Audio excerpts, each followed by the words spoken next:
Good morning students.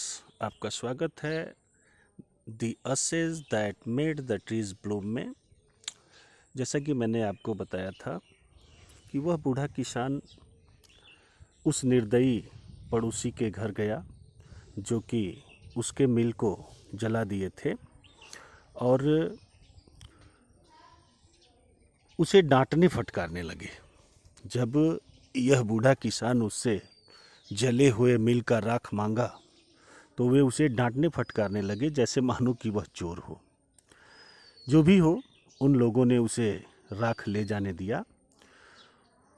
बेचारा दयालु किसान राख को एक टोकरी में भरा और अपने घर आया। अपने पत्नी को साथ में लेकर बागीचे में गया और वहाँ चेरी का पेड़ जो कि काफ़ी सूख गया था, एक चिटकी राख निकाला और पेड़ पर छिड़क दिया। वह पेड़ तुरंत ही हरा हो गया, उस पे फल फूल सब लद गए। तभी किसी ने बताया कि आज जमींदार अपने गांव के रास्तों से गुजरने वाले हैं। इतना सुनते ही वह अपने हाथ में टोकरी लिए हुए दौड़ते हुए उस रास्ते पर आ गया जिस रास्ते से जमींदार को गुजरना था। सड़क के किनारे एक चेरी का सूखा हुआ पेड़ था। वह टोकरी लेकर उस पेड़ पर चढ़ गया। अब आइए देखते हैं आगे क्या हुआ। Now in the days of the daimios, अब जमींदारी प्रथा में यानी जमींदारी के दिनों में होता क्या था। इट वाज द कस्टम, यह प्रथा थी, रीति रिवाज थी।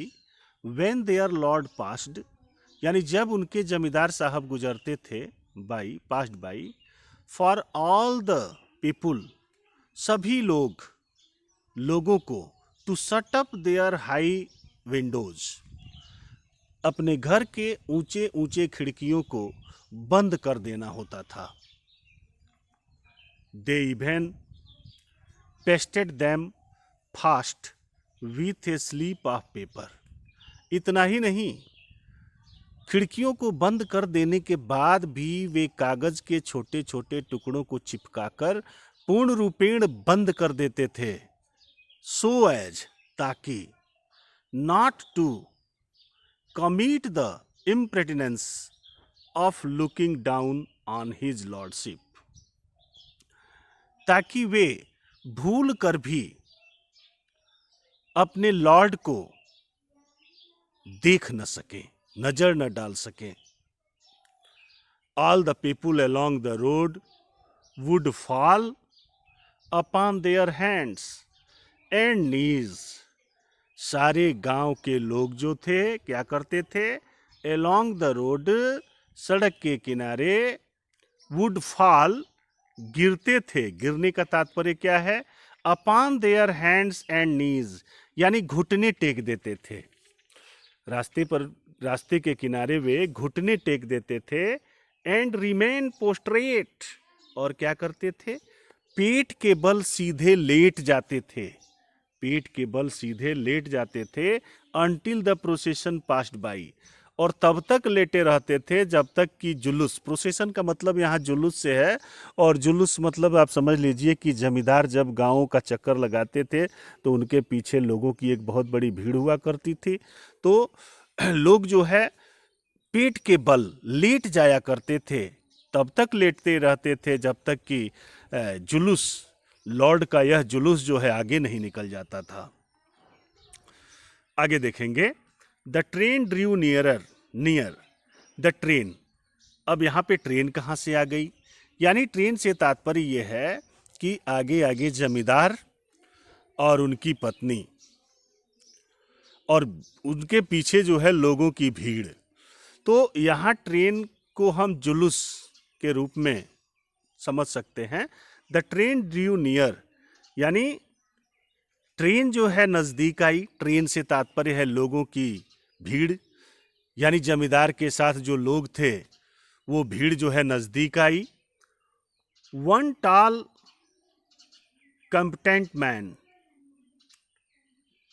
एक लंबा व्यक्ति, मार्च्ड अहेड, आगे बढ़ा, क्राइंग आउट, चिल्लाते हुए, टू द पीपुल, लोगों को, by the way, gate down on your नीज, यानी जमींदार के साथ जो उनके लोग थे उनमें से एक लंबा सा व्यक्ति जो है आगे आया और उसने कहा, get down on your knees, घुटने के बल झुक जाओ, get down on your knees, and everyone kneeled down, और हर कोई घुटने के बल झुक गया, while the procession was passing, जब लोगों का भीड़ आगे बढ़ रहा था। Suddenly the leader of the van caught sight of the aged man up in the tree, यानी जमींदार जिस गाड़ी से होके जा रहे थे उस गाड़ी का जो ड्राइवर था उसकी नजर पड़ी, कहां पड़ी? उस बूढ़े व्यक्ति पर जो कि पेड़ पर बैठा हुआ था। आज इस लेसन को शुरू करने से पहले, इस पैसेज को शुरू करने से पहले मैंने आपको बताया था कि वह दयालु बूढ़ा जो कुत्ते का मालिक था वो राख की टोकरी लिए हुए और सड़क के किनारे सूखे हुए चेरी पेड़ पर चढ़ा हुआ था। तो ये वही बूढ़ा किसान था, एक हाथ में टोकरी लिए हुए सूखे हुए चेरी के पेड़ पर चढ़ा हुआ था। He was about to call out to him in an angry tone, हालांकि जब जमींदार की गाड़ी चलाने वाला ड्राइवर जब उस बूढ़े व्यक्ति को देखा जो कि चेरी के पेड़ पर बैठा हुआ था तो उसे बड़ा गुस्सा आया।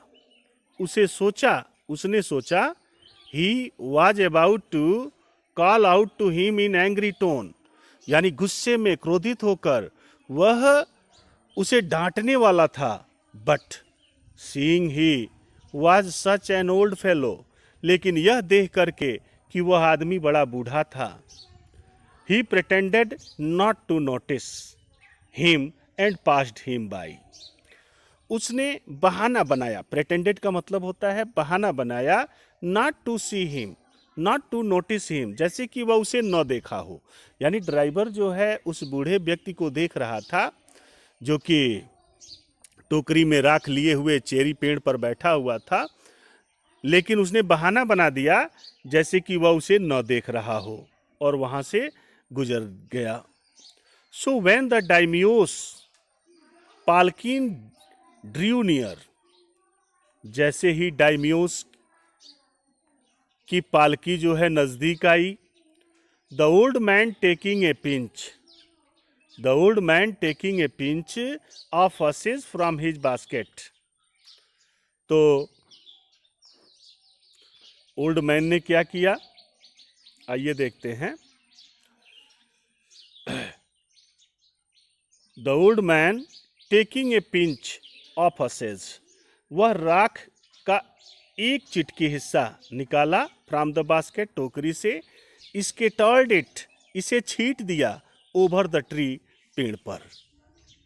इन ए मोमेंट, एक ही क्षण में, इट ब्रस्ट इनटू ब्लूम, यानी यह फूलों से लद गया, यह जो है हरा भरा हो गया, फूलों से लद गया। The delighted daimios ordered the train to be stopped, यह देखकर जो डायम्यू था, जो लॉर्ड था, जमींदार था, उसने आदेश दिया अपने लोगों को रुकने के लिए। And got out to see the wonder, इस आश्चर्य को देखने के लिए उसने सबको रोक दिया। Calling the old man to him, उस बूढ़े आदमी को अपने पास बुलाते हुए, ही थैंक्ड हिम, उसने उसे धन्यवाद दिया। And ordered presents of silk robes, sponge cakes, fans and other rewards to be given him, यानी जमींदार जो है इससे बहुत ही प्रसन्न हुआ।